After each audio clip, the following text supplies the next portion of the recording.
Alright, Cine Freaks. My name's Chris, and for the last 50 years, I've been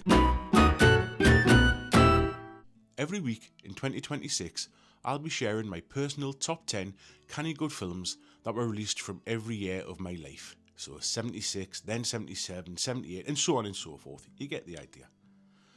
But I'm going to be doing it a little bit differently to most top 10s.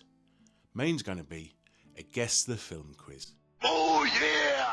So, if movie trivia and a bit of Geordie banter's your thing, do us a favour, pal. Click that subscribe button down there somewhere. Come in, settle down, because you've come to the right place. Top 10 canny good film quiz of 1978. I should say, some of these films are not suitable for bairns or soft sheets. The rules are simple. Guess the film from the 3 clues before I reveal the answer. If you guess the film on the first clue, you get 4 points, 2 points for the second clue, 1 point for the last clue. Ready? Let's go. Last week, I asked you to guess which of the 1977 top 10 films was my favourite. The answer was Eraserhead, making it the second film to be added to my lifetime top 50 list. Right, let's get on with the quiz, shall we?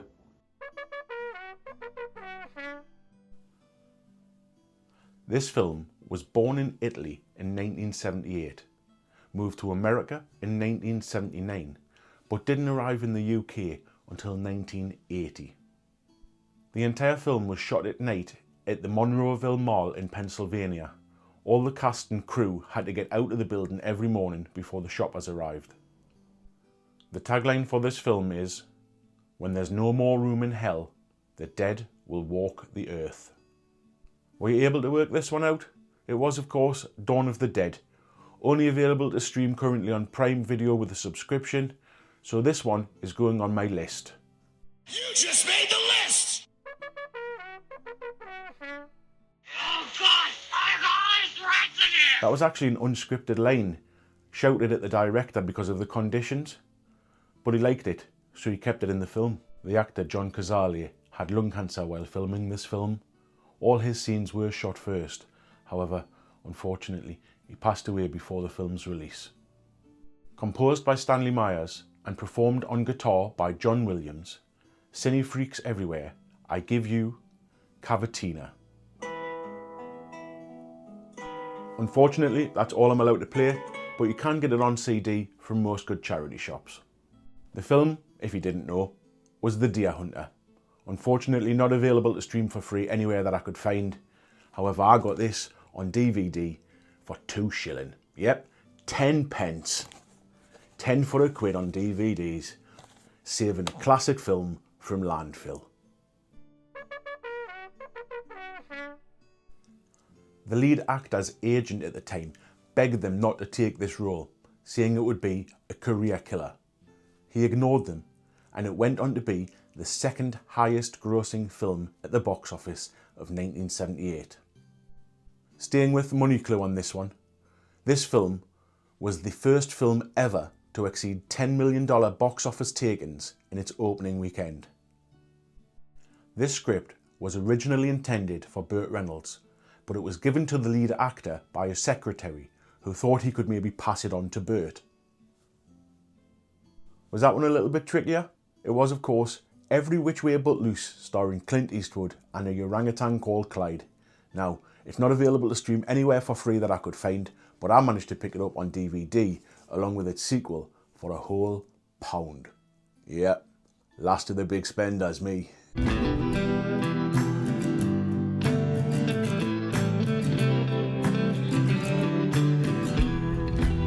Time to take a little break from the quiz now as we look back as to what was happening in and around Newcastle back in 1978.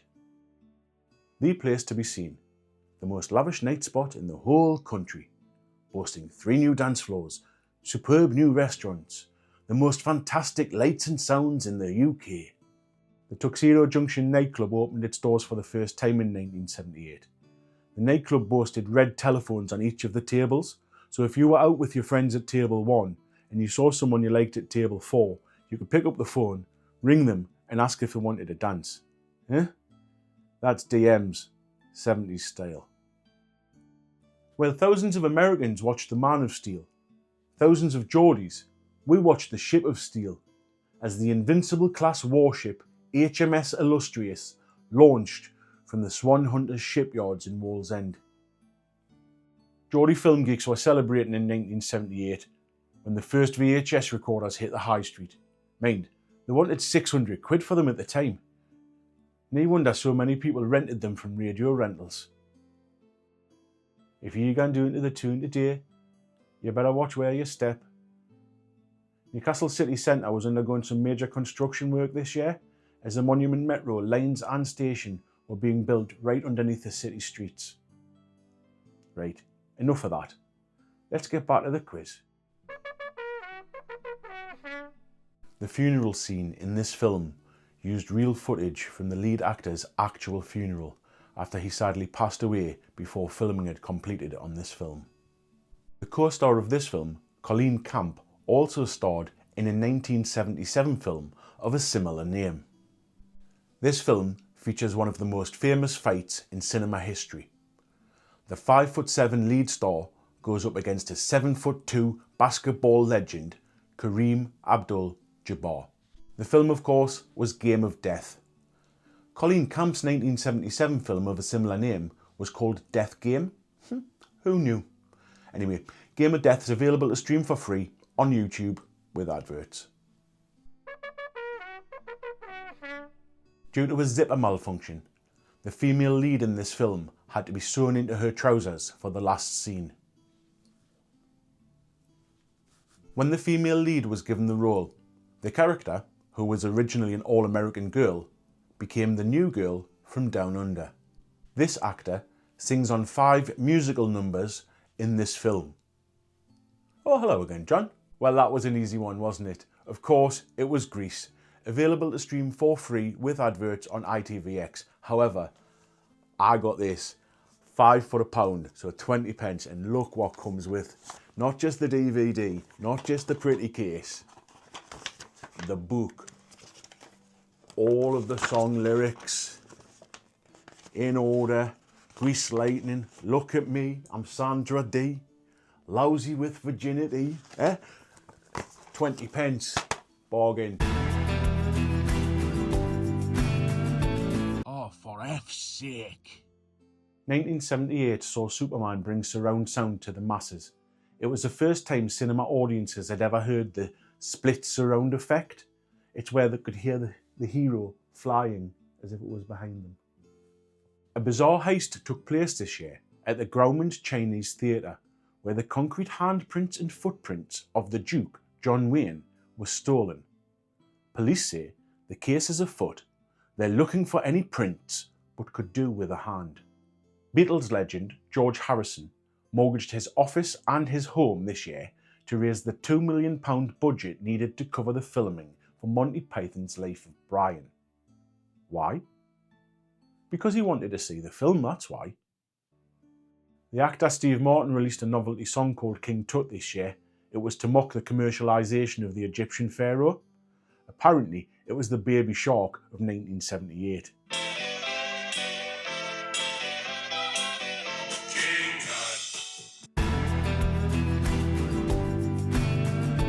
Oh, for F's sake. This is the director's second film, and it's also the second time his films have appeared in my top 10 list. The first was in 1976 with his debut. This film grossed $47 million in US box office receipts. Not bad for a film with a budget of 300 grand. Making her film debut, Jamie Lee Curtis was cast in this role as a nod to her mother starring in Hitchcock's Psycho. The film to spawn 1 million sequels and sell 1 million masks. Of course, it's the original Halloween, available to watch for free currently on BBC iPlayer.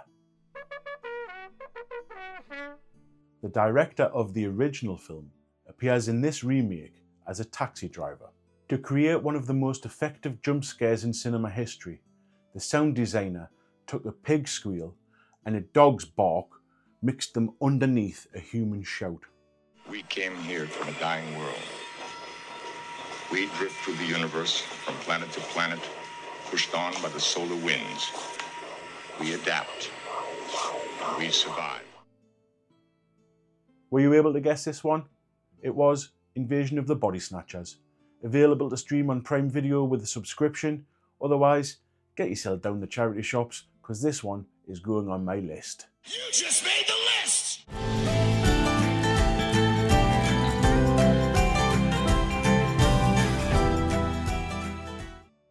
Well, it wouldn't be a top 10 list without a few other notable mentions, would it? Turns out I'd seen 45 films released this year. Here's a few of them that are worth a watch but didn't quite make my list. Anyway, 3 films to go. How's your points total doing? A welcome return to another director who appeared on my 1976 top 10 list. Only this time, his film's not a musical with cream pies in it. This film won the Academy Award for Best Writing in 1979. The screenwriter was Oliver Stone. For one American student, a bit of hashish turned a Turkish delight into a Turkish nightmare. This film is based on true events. Did you work that one out? It was, of course, Midnight Express, and the complete opposite from Bugsy Malone. It's not available to stream anywhere for free that I could find, so it's another one to hunt out on physical media. The writer of this film is probably better known for his other work, The Godfather. Over 100 actresses auditioned for the lead role in this film, including Rizzo from Grease. Once you work out the film, could you imagine what it would be like with her in it? The titular hero in this film would one day go on to battle the evil nicotine in the UK's 1980s anti-smoking campaign. Of course, it couldn't be anything else, could it? It's Superman. It's not available to stream anywhere for free that I could find in the UK. However, I managed to pick up a box set with 1, 2, 3 and 4 for £1 at my local charity shop. Alright, it does have a tatty box, but hey, there's no wrong with a tatty box. Let us know in the comments if you're old enough to remember that anti-smoking campaign. In 2024, this film was selected for preservation by the Library of Congress for being culturally, historically, or aesthetically significant. Wow.